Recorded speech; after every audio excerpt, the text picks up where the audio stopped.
प्राथमिक क्रियाएं, प्राथमिक क्रियाएं चैप्टर नंबर 4 हम लोगों ने कल के क्लास में पढ़ा था। और प्राथमिक क्रिया में कल के क्लास में हम लोगों ने कई टॉपिक को जाना था। उसमें शिकार और पशुपालन महत्वपूर्ण मुद्दा था।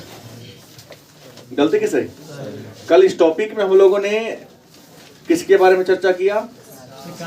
शिकार के बारे में, और शिकार के साथ साथ पशुपालन के बारे में जाना था। आज हम लोग जानेंगे प्राथमिक क्रिया में सबसे जो महत्वपूर्ण है वह है कृषि, जिसे अंग्रेजी में कहते हैं एग्रीकल्चर।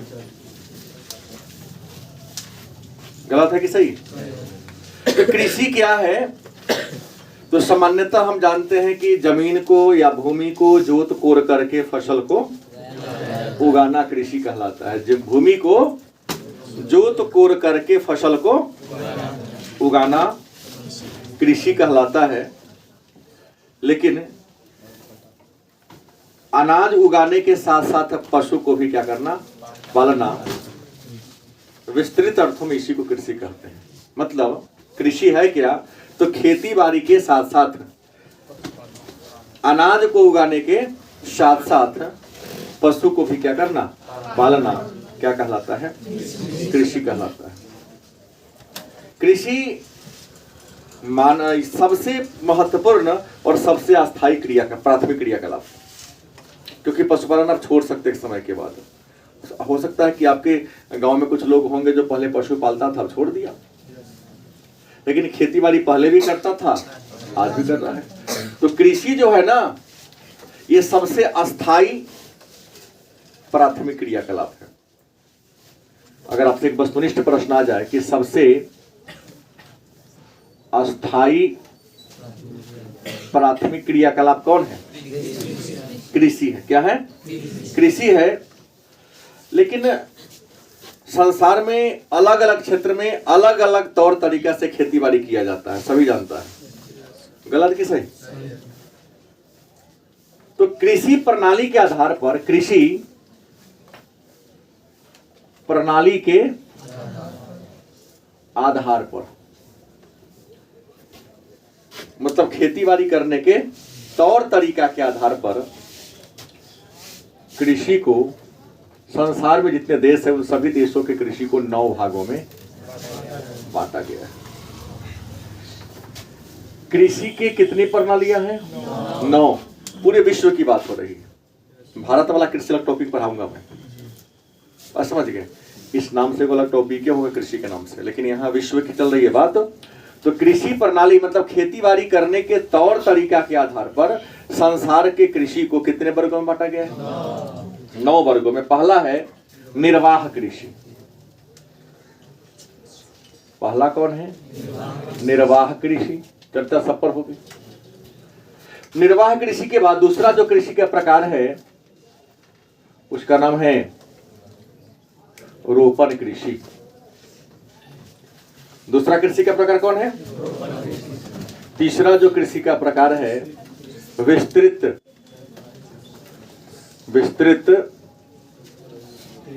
व्यापारिक कृषि। कृषि का जो चौथा प्रकार है उसका नाम है मिश्रित कृषि। क्या है? मिश्रित कृषि। कृषि का जो 5वां प्रकार है वह है डेयरी कृषि। कृषि का जो 6ठा प्रकार है उसका नाम है भूमध्य सागरीय कृषि। 7वां जो प्रकार है उसका नाम है विपणन। क्या? विपणन कहो तब या उद्यान कृषि कहो तब ये अच्छा रहेगा। विपणन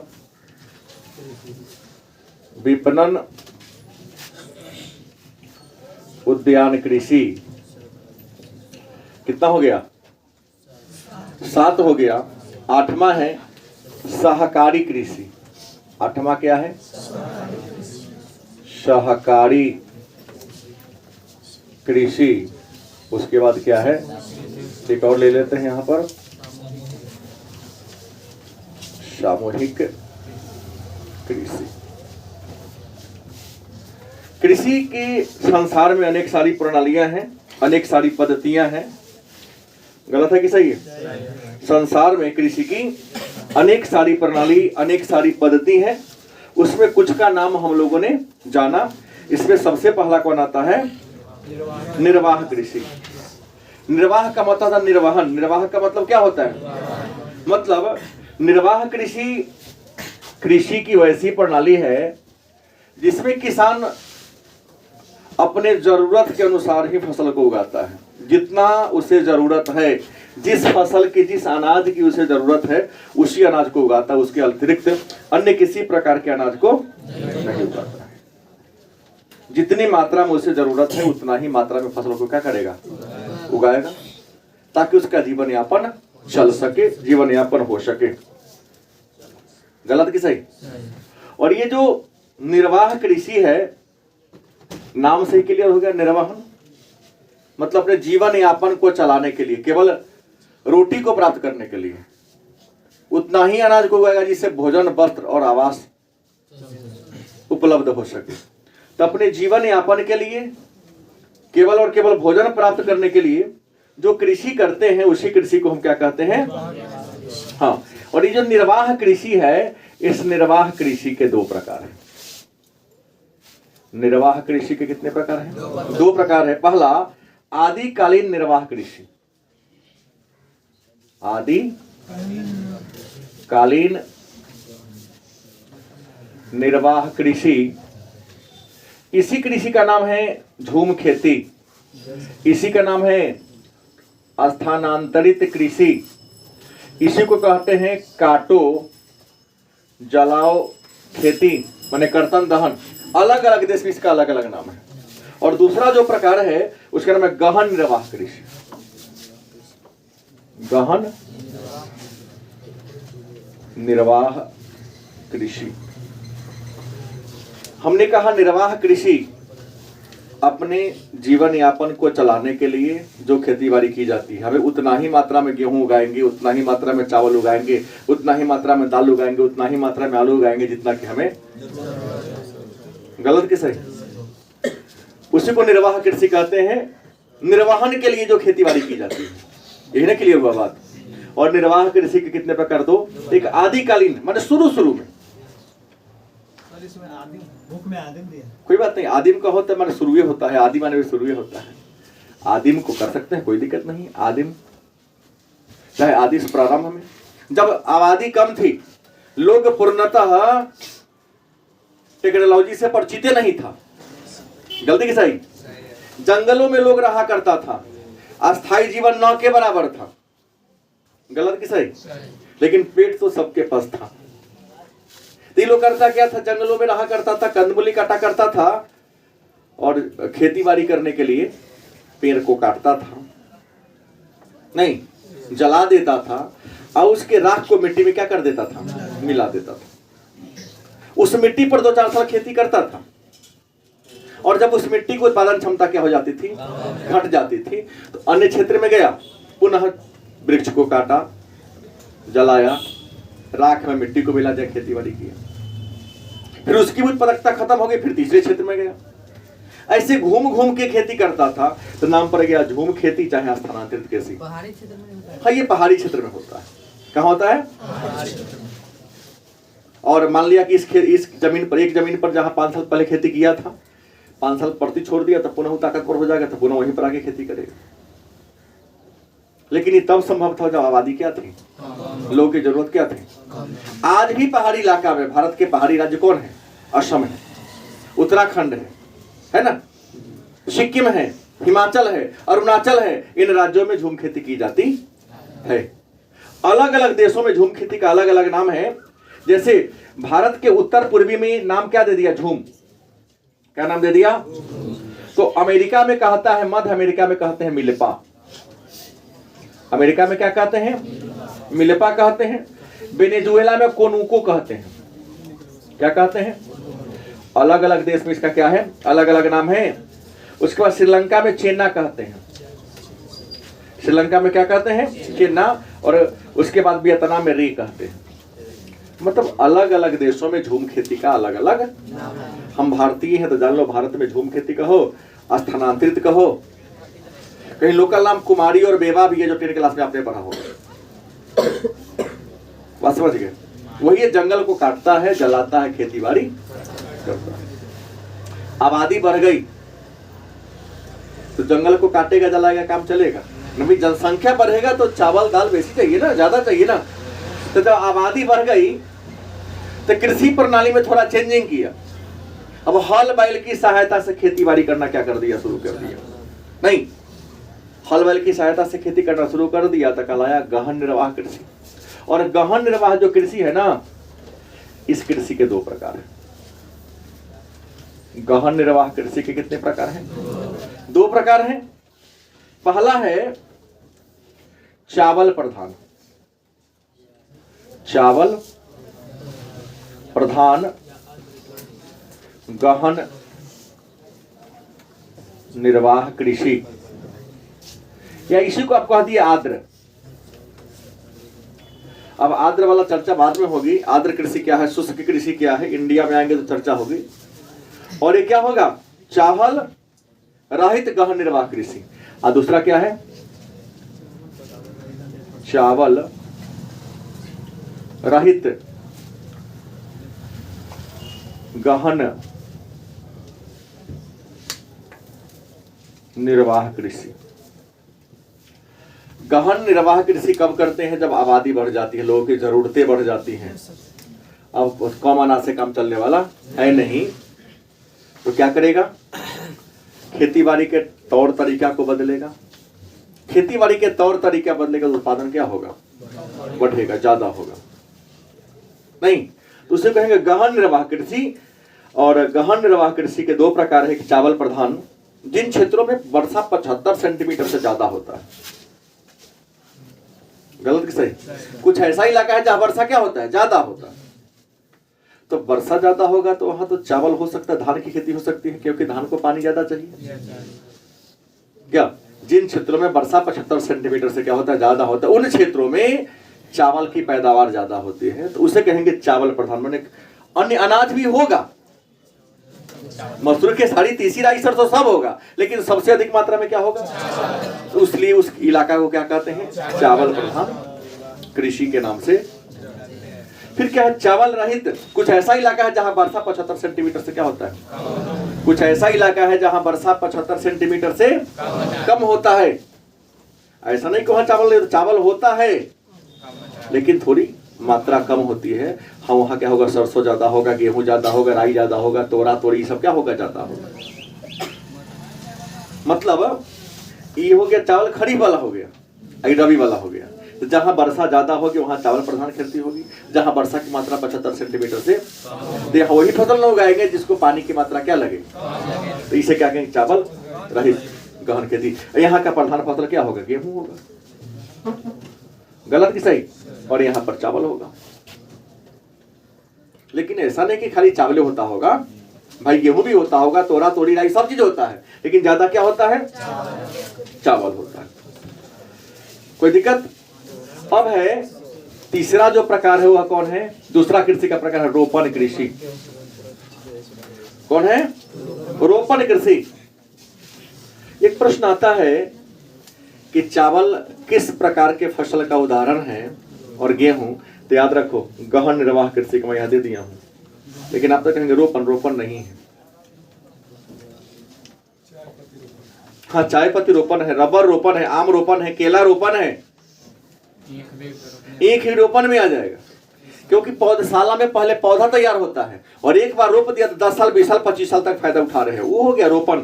रोपण को बागानी भी कह सकते, कोई दिक्कत नहीं है, क्योंकि बाग बगीचा के रूप में करते हैं। आम का बागान है, लीची का बागान है, केला के बागान है, पपीता का बागान है, एक बार लगाओ कैसा फायदा उठाओ। धान तो 3 महीना का फसल है। तो चावल कहे तो गहन निर्वाह कृषि का उदाहरण है, गेहूं कहे तो याद रहेगा ना, ये प्रश्न बार बार वस्तुनिष्ठ में आता है। बच्चा सीधे आएगा, सर ये प्रश्न गलत है। कैसे गलत है भाई? तो गलत इसलिए है कि पहले बिछड़ा तैयार करते हैं, फिर उखाड़ते हैं, फिर रोपते, तो रोपण ना हो गया? नहीं, वो प्रतिरोपण हो गया। उसको रोपण नहीं कहा जाएगा, क्या जाएगा? प्रतिरोपण कहा जाएगा। फिर तो रोपण कृषि क्या है, या रोपण कृषि कहते किसे हैं? तो रोपण कृषि की वैसी प्रणाली है, वैसी तरीका है जिसमें पौधशाला, जिसको आप लोग कहते हैं नर्सरी में, पहले पौधा को तैयार करते हैं, और जब पौधा तैयार हो गया तो खेतों का आकार बड़ा बड़ा होता है, 100 बीघा, 200 बीघा, 500 बीघा, 1000 बीघा, और यंत्र की सहायता से समान दूरी पर एकदम कतारबद्ध तरीका से पौधा को लगा देते हैं, ताकि ट्रकों घुस जाता है सीधा, जान लो उसमें। देखो ना, हम लोग ना संतरा से को हाथ से आम को तोड़ते हैं, उधर मशीन जेसीबी वर्क जब टालने वाला चढ़ जाएगा, हाथे से तोड़ लेगा, फिर ये कर देगा। बड़े बड़े मशीन होते हैं दवा छींटने के लिए, जड़ में पानी पटाने के लिए, फल तोड़ने के लिए। ये हो गया रोपण कृषि। रोपण कृषि में को हम बागानी कृषि भी कहते हैं, क्योंकि इसको बाग बगीचा के रूप में लगाया जाता है। रोपण कृषि की खासियत है कि इसमें खेतों का आकार बड़ा होगा। दूसरी विशेषता है, इसमें खेतीबाड़ी करने के लिए आधुनिक टेक्नोलॉजी का प्रयोग किया जाता है। गलत कि सही? तीसरी विशेषता कि एक बार पौधा को लगा दो, लगातार 2 साल, 10 साल, 5 साल तक फायदा उठाते रहो। तीसरी विशेषता कह सकते हो कि इसके प्रमुख फसल है आम, लीची, केला, चाय पत्ती, रबर। ये सब बागानी फसल के क्या है, या रोपण फसल के क्या है, उदाहरण। तीसरा है विस्तृत व्यापारिक कृषि। ये तो सीधे रोपण हो गया, जो हमारे क्षेत्र में भी होता है। लेकिन विस्तृत माने का होता है बड़े पैमाने पर। विस्तृत का मतलब क्या होता है? मतलब रोपण कृषि में पौधा को रोपते हैं, आकार खेत का छोटा भी हो सकता है और बड़ा भी हो सकता है। लेकिन संसार के कुछ ऐसा इलाका है, कल हमने चर्चा किया था, फिर चर्चा करूंगा। संसार का कुछ ऐसा इलाका है जहां बड़े पैमाने पर, कभी कभी यूट्यूब पर आप देखते होइएगा, गेहूं काटने के लिए, धान काटने के लिए ऐसे ऐसे मशीन है नहीं कि 1 घंटा में 100 बीघा धान काट देता होगा। बड़ा सा वो धान काट रहा है, और पीछे पीछे हाईवा घूम रहा है कि दौड़ी में छोटी करके उसमें गिर रहा है। देखिए कभी कभी। हाँ, उसके बारे में चर्चा हो रही। विस्तृत माने बड़े, विस्तृत माने होता है बड़े व्यापारी, माने व्यापार, बिजनेस के उद्देश्य से। कभी कुछ इलाका संसार में ऐसा है जहां बड़े पैमाने पर धान की खेती होती है, गेहूं की खेती होती है, लेकिन खाने के लिए ना, हाँ बेचने के लिए। जैसे हम कहते हैं कि आलू खरीफ ऋतु का फसल है, आप लोग तुरंत खड़ा होकर काट देते हैं, सर गलत। क्योंकि जब गेहूं की बुआई होती है हमारे क्षेत्र में, उस समय आलू की भी रोपाई होती है। तो हम आपकी बात को हम काटते हैं, कहते हैं जब तुम आलू रोपता उस समय बाजार में नया आलू मिलते रहता है। गलत है कि सही है? छठ के समय आप लोग अपने खेत में आलू रोपते हैं या बोते हैं, और छठ के समय से 1 महीना पहले से नया आलू, कीमत महंगा होता है इसलिए हम लोग नहीं खरीदते, लेकिन मिलते तो रहता है। हम और आप जो आलू की खेती करते हैं, अपना घर का खर्चा तो चलवे नहीं करता है। आमों मिल रहा है, सही बात है। आम तो 12 महीना मिलता है, अलग अलग क्षेत्र में अलग अलग महीना में आम तैयार हो जाता है। तो मेरा कहना है विस्तृत माने बड़े पैमाने पर, व्यापार के दृष्टिकोण से, बिजनेस के दृष्टिकोण से, खरीदने बेचने के उद्देश्य से कुछ ऐसा इलाका है जहां बिजनेस करने के लिए बड़े पैमाने पर आधुनिक तकनीक की सहायता से रासायनिक उर्वरक और कीटनाशक दवा का यूज करते हुए खेतीबाड़ी की जाती है। वहां की पीठी पर डिब्बा टांग के स्प्रे ऐसे ऐसे नहीं होगा, हेलीकॉप्टर से दवा छिटाएगा। किससे छिटाएगा? हेलीकॉप्टर रखा है किसान लोग क्या करने के लिए। हाँ, छोटा आकार है तो ड्रोन मशीन रखा हुआ है, जैसे कहना प्रो कैमरा में फोटो खींचते हैं विवाह शादी में, दवाई छिटने के लिए उस सब का प्रयोग करता है। तो खेत का आकार इतना बड़ा है, अंदर घुसा तो निकलेगा वो जगह की ना कोनो गारंटी नहीं। 100 बीघा में कहाँ कहाँ दिखते रहेगा। उसमें हेलीकॉप्टर है, उतना बड़ा नहीं, छोटा सा, पूरे घुमा के दवा को छिट दिया ताकि हर पौधा को उचित मात्रा में क्या हो गया, दवा मिल गया। उसे कहेंगे विस्तृत व्यापारिक कृषि। और संसार में विस्तृत व्यापारिक कृषि के क्षेत्र है नंबर 1 में यूरेशिया। क्या है? एशिया और यूरोप के बीच के क्षेत्र को यूरेशिया कहते हैं। यूरेशिया में स्टेपीज, क्या है? स्टेपीज एक इलाका है, घास का मैदान है। यहाँ बड़े पैमाने पर व्यापारिक कृषि होती है। उत्तरी अमेरिका में, हमने कहा उत्तरी अमेरिका में प्रेयरीज,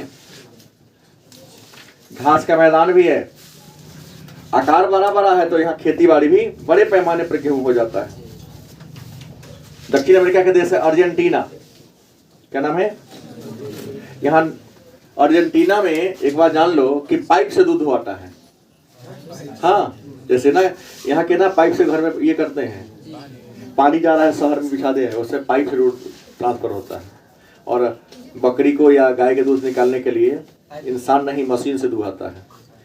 सैकड़ों की संख्या में गाय है, उसके थन में लगा दिया मशीन, स्विच टीपा, सबका दुहा के निकल गया। एक उनको गाय वहाँ 100 लीटर दूध दिया करती है। बकरी भी 5 लीटर 6 लीटर दूध दे देती है। अपने यहाँ की गाय से ज्यादा दूध वो बकरी ही दे देती है। वहाँ लोग ऐसे पशु को पालता है जहाँ पशु को इंसान चारा नहीं खिलाता है, मशीन रखा हुआ है। हाँ, मशीन रखा हुआ, मशीन से पूरा उसको आग में अलग छिट दिया दाना, सब खा रहा है। गोबर हटाने के लिए, उसको स्नान कराने के लिए, सब चीज मशीन का यूज हो रहा है। अर्जेंटीना में नाम है पंपास। क्या नाम है? पंपास है। दक्षिणी अफ्रीका एक देश है, दक्षिण अफ्रीका एक देश है। यहाँ है वेल्ड या वेल्स कहो। ऑस्ट्रेलिया तो कल भी चर्चा हुई थी। ऑस्ट्रेलिया में क्या है? हाँ, डाउन्स। और न्यूजीलैंड, न्यूजीलैंड की बात करें तो यहाँ है कैंटरबरी का मैदान। कैंटरबरी का मैदान। यह ऐसा इलाका है जहाँ एक उनको खेत का आकार 100 बीघा 200 बीघा का होता है। जहाँ इंसान काटने जाएगा तो भुलाइए जाएगा, देखेगा उसका हार्ट अटैक कर जाएगा, इतना हमरे काटेंगे। हाँ, ये सब इलाका है जहाँ विस्तृत व्यापारिक कृषि की जाती है। अब ये बात तो आप लोग जानते हैं। अगला क्या है? मिश्रित कृषि। मिश्रित माने क्या होता है? मिला जुला। मिश्रित माने मतलब कृषि भी करते हैं और कृषि के साथ साथ पशुपालन का भी काम करते हैं। तो कृषि की वैसी प्रणाली जिसमें किसान खेती बाड़ी के साथ साथ पशु को भी क्या करता है? पालता है। तो इसे हम क्या कहेंगे? मिश्रित कृषि। कृषि और पशुपालन दोनों साथ साथ किया जाए तो इस कृषि प्रणाली को हम क्या कहेंगे? मिश्रित कृषि। अपने यहाँ तो ही लोग करता है, खेती बाड़ी भी करता है और पशुपालन भी। अब डेयरी कृषि क्या है? तो अधिक मात्रा में बड़े पैमाने पर किसके लिए? दूध के उत्पादन के लिए। दुधारू पशु, चाहे वो भैंस हो, चाहे गाय हो या बकरी हो। बकरी दूध नहीं देता है, तो मैं बोला ऐसा बकरी है जो 55-6 लीटर तक दूध दे देती है। ऐसा बकरा है जिसका वह कीमत 70,000 80,000 रुपया है। एक हम सुने थे मोबाइल में लिखा था 1.5 लाख में बकरा बिका इस कुर्बानी के समय। यानी है हरियाणा में सब रहता है, कान रहता है, ये कौन हाथ के तो वह काने रहेगा, पैर भी बराबर। हम एक आदमी को जाने वो पाला हुआ था 70,000 में बिका उसको। 70,000 भैंसी के दाम, उसका बकरा बिका 70,000। हाँ, खसी जकरा कहते हैं आप लोग। क्या जी गलत बोला? आज देखना नहीं है तो सीतामढ़ी में आपको राजोपट्टी रोड में कोई है एक, वो शौकीन है, वो इतना बड़ा बकरा है। अब है कि क्या क्या मुझे नहीं पता है। हाँ, अगले हैं, हम कई बार उसके यहाँ देखे। उसी टूट बनाता है कुछ अपना, मैं इसलिए बता रहा हूँ। शौकीन कुछ लोग होते हैं, घास ना खिलाता है, चना खिलाएगा, रोटी खिलाएगा। कमजोर रहता है। अब जोर है, हमको इससे मतलब नहीं है। हमने जो कहा कि उसका कीमत ज्यादा होता है, सही है ना। तो अधिक दूध के उत्पादन के लिए पशु को पालना, खास करके गाय और भैंस, डेयरी कृषि कहलाता है। इसकी विशेषता है कि इसमें पूंजी भी लगता है ज्यादा और मानव को भी मेहनत करना पड़ता है। पूंजी इसलिए गाय खरीदने के लिए, भैंस खरीदने के लिए। फिर उसके देखिएगा, जहाँ जर्सी गाय आप लोग कहते हैं, तो अपना घर में पंखा लगाओ चाहे ना लगाओ, ओकरा घर में पंखा लगा रहता है। ये लोग तो एसी लगा देता है सबके घर में,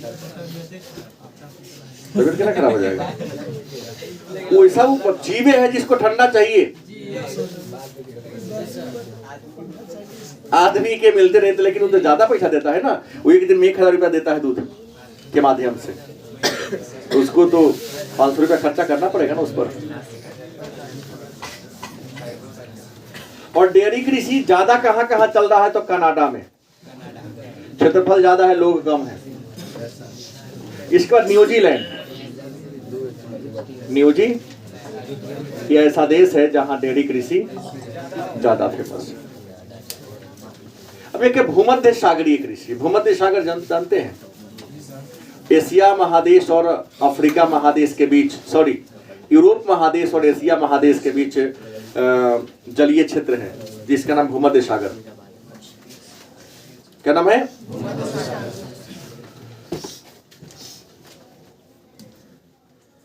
तो भूमध्य सागर के अगल बगल में वर्षा बहुत ज्यादा होता है, हमेशा बारिश ज्यादा होती है। तो भूमध्य सागर के इर्द गिर्द के भूभाग पर जो कृषि की जाती है उसी कृषि को हम क्या कहेंगे? भूमध्य सागरीय कृषि। और भूमध्य सागरीय क्षेत्र में खट्टे व रसदार फल की खेती होती है, क्योंकि पानी ज्यादा होगी तो फल में रस घुस जाएगा ना। देखिएगा लीची आप कुछ महीना के बाद आएगा, बारिश नहीं हो तो लीची का साइज छोटा होगा, अब बारिश होगी तो लीची का साइज क्या होगा? आम का साइज बड़ा होगा, कि उसमें जल चाहिए ना, पानी थोड़ा सा, है ना ऐसा।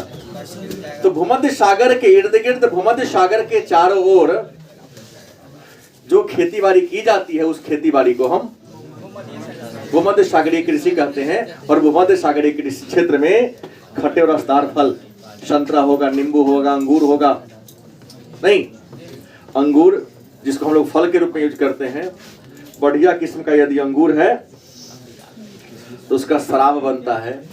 अंगूर से ही किशमिश और मुनक्का बनता है। उसमें खराब क्वालिटी का हो गया अंगूर, उसी को अलग तरीका है बनाने का, सुखाकर, उबालकर, सुखाकर किशमिश और मुनाका। किशमिश थोड़ा पीलापन लिए होता है, और मुनाका जो ब्लैक किशमिश टाइप का होता है, ब्लैक होता है। किशमिश दो रंग के होता है ना, एक ब्लैक ब्लैक, उसको मुनाका कहते हैं। उसमें बीज बड़ा बड़ा होता है, खाए है ना कभी कभी। और किशमिश पीलापन लिए होता है, उसमें बीज नहीं होता है। अंगूर का ही क्या होता है? बनता है। एक है उद्यान कृषि। विपणन माने होता है बेचना। उद्यान का होता या बागानी का होता, उद्यान माने बगीचा होता है। मतलब कुछ ऐसा इलाका है जहां धान गेहूं उगाना संभव नहीं है, बाजार आसपास में है, सब्जी और फल फूल की जरूरत ज्यादा है, तो फल और सब्जी की खेती को, किसको? फल व सब्जी की खेती को हम क्या कहेंगे? उद्यान कृषि कहते हैं। और जहां फल और सब्जी की खेती होती है उस खेत में ट्रक सीधे पहुंच जाता है, नहीं सामान को खेत में लोड कर लिया और ट्रक लेके कहां पहुंच गया? बाजार में। क्योंकि खेत तक ट्रक पहुंच जाता है, इसलिए उद्यान कृषि को हम ट्रक फार्मिंग के नाम से भी जानते हैं, क्योंकि बागान तक ट्रक पहुंच जाता है। तो भाई गाड़ी पहुंच जाता है, ट्रैक्टर ले जाओ ट्रक, फिर कहेगा ठेला पहुंच जाता, तो ये सबका तो ध्यान थोड़ी नहीं। हमने कहा बड़े बड़े ट्रक की बात किया। अगला जो कृषि का प्रकार है सहकारी कृषि और सामूहिक कृषि। सहकारी और एक क्या है, सामूहिक। सहकारी कृषि क्या है, तो कहता है सहकारी कृषि, कृषि की वैसी प्रणाली है जिसमें किसान मिलजुल कर एक समूह का गठन करता है। किसका गठन करता है, एक ग्रुप बना लिया, और ग्रुप मिलजुल कर खेती बाड़ी करता है। नहीं, सामूहिक अलग हो गया। हमने कहा सहकारी कृषि कहा, सॉरी, हाँ हम ही उल्टा बोल रहे हैं। सहकारी, सह माने साथ, कारी माने काम करना। सहकारी दो शब्द के मिलने से बना है, सह जोड़कारी, साथ में काम करना। हाँ। किसान इसमें क्या होता है, किसान अपने स्वेच्छा से अपने खेत को मिला लिया। हमरो खेत है, तुम्हारा क्या, सबका खेत है, और सभी लोग मिलजुल कर खेती करते हैं।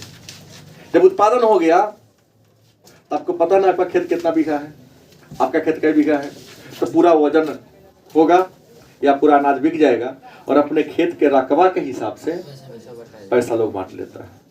मान लिया 1000 बीघा खेत था और 5 लाख रुपया आया, तो 1000 बीघा में 5 लाख से भाग दे देंगे, और उसी हिसाब से जिसका जितना बीघा था।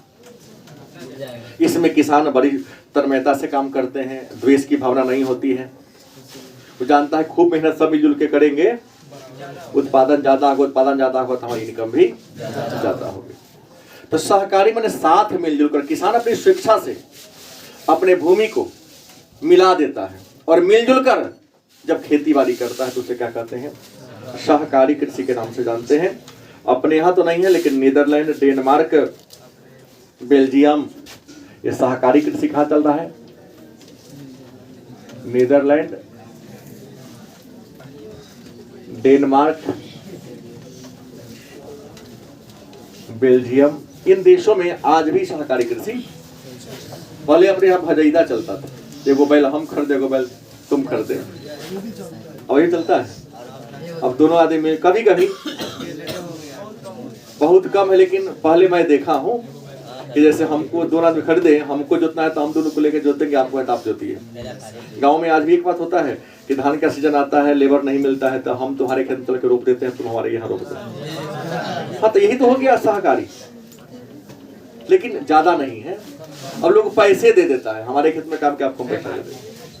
लेकिन कोई कोई जहाँ थोड़ी सी गरीबी है, पेमेंट करने में सक्षम, वो कहेगा भाई हम तुम्हारे खेत में रोप देते हैं, तो हम लोग यहाँ रोप देना, दोनों का हिस्सा बराबर हो जाएगा। हाँ, अगला क्या है, सामूहिक कृषि। मतलब किसान क्या करते हैं, यहाँ पर समूह का गठन करते हैं। क्या करते हैं, और समूह मिलकर खेती बाड़ी करता है। क्या कहता है, किसान समूह बना लिया, अपने पशुधन और भूमि को मिला दिया और पूरे ग्रुप मिलाकर खेती बाड़ी करता, तो उसे क्या कहते हैं। और रूस में सामूहिक कृषि को कोल खोज कहते हैं। क्या कहते हैं, कोल खोज के नाम से जानते हैं। इस संसार में कृषि के प्रकार सब है। कृषि के बारे में और विस्तार से चर्चा करेंगे जब भारत वाला टॉपिक पढ़ेंगे, तब कृषि के और भी कई रूप हैं। क्योंकि यहाँ कृषि के केवल प्रकार प्रणाली को जानना था कि कौन कौन तौर तरीका से संसार में खेती बाड़ी की जाती है। सो अब एक लास्ट में आ जाता है आपके पास खनन। ये आसान बात है। भूमि के नीचे जो प्राकृतिक संसाधन है, भूमि के नीचे जो उन प्राकृतिक संसाधनों को खुदाई करके प्राप्त करना क्या कहलाता है, खनन। और खनन दो प्रकार से होता है। खनन के कितने प्रकार हैं, एक है धरातलीय खनन,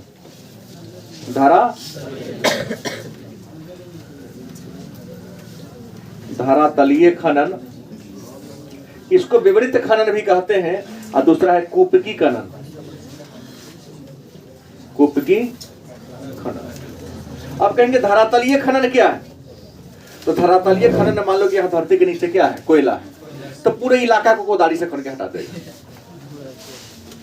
पूरे जहां तक कोयला मिलने वाला है, कोदारी से ऊपर वाला मिट्टी हटा दिया, तर में जो कोयला दिखाया सब वो खन के निकाल लिए, तो तर के उसे क्या कहेंगे, धरातलीय खनन। खर्चा भी कम आता है और दुर्घटना का कोई कारण, पूरा एरिया पर के माटी हटा दिया। कूपकी खनन में नहीं, क्या करता है कि यहाँ पर पूरे सीतामढ़ी के इलाका में कोयला है, तो इतना ही दूर में सुरंग खनेगा, कुआं की तरह सुरंग खन देगा और सुरंग खन के पूरा सुरंग बना के कोयला निकालना शुरू कर देगा। नहीं, पूरा सुरंग बना देगा, आगे बढ़ेगा, फिर वहां छत ढाल देगा, फिर आगे बढ़ निकाल देगा, ट्रेन में सब घुसा देता है। और कई बार क्या होता है, धंस गया तो जो अंदर लेबर फसल है फसले रह गया, कोई गैस लीक कर गया तो हजारों की संख्या में, सैकड़ों संख्या में लेबर मर हो जाता है। सुनते को ट्रेन चलते चलते धंस गया, पीछे रीजन है वहां कोयला का खदान था, कोयला खन के निकालने ऊपर छत का टिका हुआ है, लोड पर धंस गया। जाओ ना झारखंड में, पश्चिम बंगाल में जाओ ना, जब ट्रेन चलेगा तो गति स्लो हो जाएगा। यहाँ के बाद जसीडीह के बाद चित्तरंजन में जाओगे तो एकदम ट्रेन का गति 10 के स्पीड हो जाता है, क्योंकि वहां धरती के नीचे का सारा कोयला निकल चुका है।